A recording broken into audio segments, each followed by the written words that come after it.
Do you know that on that document, he was doing a PowerPoint presentation for everybody at the FDA, and I'm watching it, and he puts up this slide 16, and it has a comprehensive working list of symptoms and conditions that will be reported to the government through VAERS and through CMS.gov, Medicare, as injuries caused by the COVID-19 vaccines that we expect to be reporting.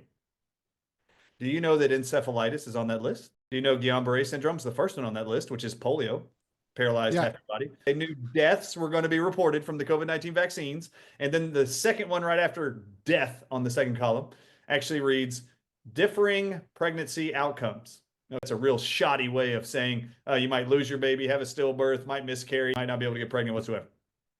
Or you might die in labor, whatever. Yeah. These were all on the list. You know what else was on the list before the vaccines came out, which I found not ironic? Myocarditis is on that slide.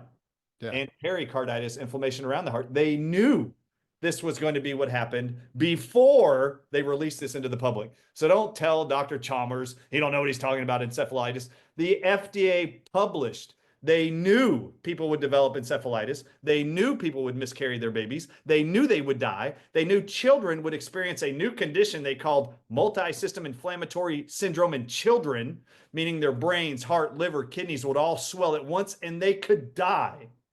This was a new diagnosis published by the FDA